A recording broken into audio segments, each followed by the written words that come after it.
युद्ध के दौरान जो देशों के नेता होते हैं, जो एक दूसरे के सामने होते हैं, उनकी भाषा कैसी होती है उससे बहुत कुछ समझ में आता है। अमेरिका के राष्ट्रपति डोनाल्ड ट्रंप ने एक सोशल मीडिया पर पोस्ट लिखा जिसमें उन्होंने कई अपशब्दों का प्रयोग किया और ईरान को एक धमकी दी। ट्रंप ने सोशल मीडिया पर लिखा है, Tuesday will be power plant day and bridge day, all wrapped up in one in Iran and there will be nothing like it. और भी उन्होंने कई चीज़ें लिखी हैं जो हमने स्क्रीन से आपके लिए हटा दी हैं क्योंकि उसमें बहुत ही आपत्तिजनक भाषा का इस्तेमाल उन्होंने किया है। ट्रंप कह रहे हैं कि अगर हॉर्मुज के रास्ते को नहीं खोला गया तो मंगलवार को ईरान के पावर प्लांट और पुलों को बर्बाद कर दिया जाएगा। यानी जो सिविलियन इंफ्रास्ट्रक्चर है ईरान का, अब उसे अमेरिका नष्ट कर देगा मंगलवार को ही।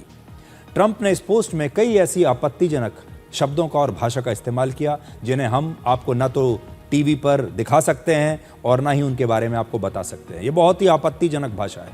अमेरिका में भी कुछ टीवी एंकर्स ने कहा कि वो इस पोस्ट को पूरी तरह से टीवी पर पढ़ नहीं सकते क्योंकि इसमें ऐसी अभद्र भाषा है जो बच्चों के लिए ठीक नहीं होगी। ट्रंप का ये बयान उनकी शक्ति को नहीं दिखाता, उनकी जीत को नहीं दिखाता, बल्कि उनकी हताशा को दिखाता है। ये बताता है कि ट्रंप अब फ्रस्ट्रेट हो रहे हैं, अब ट्रंप को गुस्सा आ रहा है और किसी नेता के लिए इस प्रकार का गुस्सा सार्वजनिक रूप से जाहिर करना अपशब्दों के जरिए, आपत्तिजनक अपमानजनक भाषा के जरिए शोभा नहीं देता। इससे यह पता चलता है कि ट्रंप शायद जीत नहीं रहे हैं बल्कि जो कुछ हो रहा है उस पर वो बहुत नाराज हैं और फ्रस्ट्रेटेड हैं। इस बयान पर अमेरिका के कई नेता कह रहे हैं कि ट्रंप मानसिक रूप से अभी ठीक नहीं है। अमेरिकी संसद के एक प्रमुख नेता चक शूमर ने कहा कि राष्ट्रपति सोशल मीडिया पर एक असंतुलित व्यक्ति की तरह बयानबाजी कर रहे हैं और युद्ध में पावर प्लांट और पुल जैसे इंफ्रास्ट्रक्चर को बर्बाद करने की धमकी दे रहे हैं। ये एक युद्ध अपराध है। अमेरिकी सांसद क्रिस मर्फी ने ट्रंप के खिलाफ अमेरिकी संविधान के 25वें अमेंडमेंट 25th अमेंडमेंट लागू करने की बात कही है।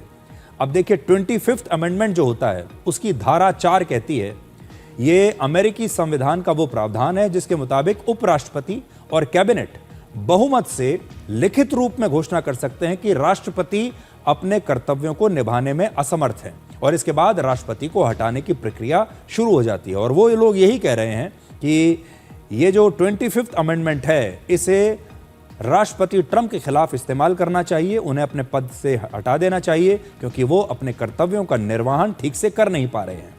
अमेरिका में अभी तक आज तक इस धारा का इस्तेमाल नहीं किया गया है, लेकिन अब इसे इस्तेमाल करने की मांग उठ रही है। अब आपको आज के अपडेट्स बताते हैं। अमेरिका और इजराइल ने मिलकर ईरान के बुशहर इलाके पर आज दोपहर एक बड़ा हवाई हमला किया। बुशहर में यह हमला ईरान की नौसेना के एक गोला बारूद के डिपो पर किया गया। बुशहर में ईरान का परमाणु प्लांट भी है और वहां पर भी कई हमले हो चुके हैं। आज इजराइल के एक हवाई हमले में ईरान की सेना के इंटेलिजेंस चीफ माजिद खदेमी की मौत हो गई। माजिद खदेमी का ईरान की खुफिया रणनीति पर बहुत बड़ा प्रभाव था। उनके मारे जाने का मतलब है कि ईरान की प्लानिंग और ऑपरेशन चलाने की क्षमता पर एक बहुत बड़ा असर अब आगे चलकर पड़ेगा। तो ये ईरान के लिए एक बुरी खबर है। अब देखिए, ईरान के समर्थन में इराक में एक बहुत बड़ी रैली निकाली गई है। आप बगदाद के ऐतिहासिक लिबरेशन स्क्वायर की ये तस्वीरें आज देखिए। ये बगदाद की तस्वीरें हैं और देखिए कि कितनी बड़ी रैली उन्होंने निकाली है ईरान के समर्थन में।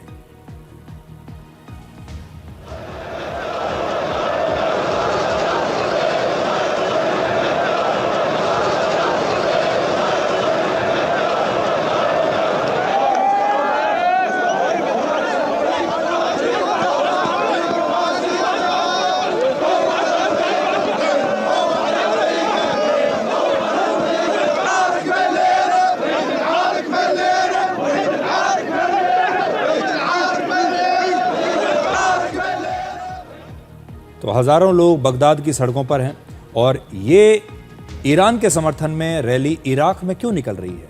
इराक की कुल जनसंख्या में लगभग 55% शिया मुसलमान हैं और इराक पूरी दुनिया में ईरान और पाकिस्तान के बाद तीसरा सबसे बड़ा शिया आबादी वाला देश है। और इराक के जो शिया मुसलमान हैं वो ईरान के समर्थन में अब बगदाद की सड़कों पर ये विरोध प्रदर्शन कर रहे हैं।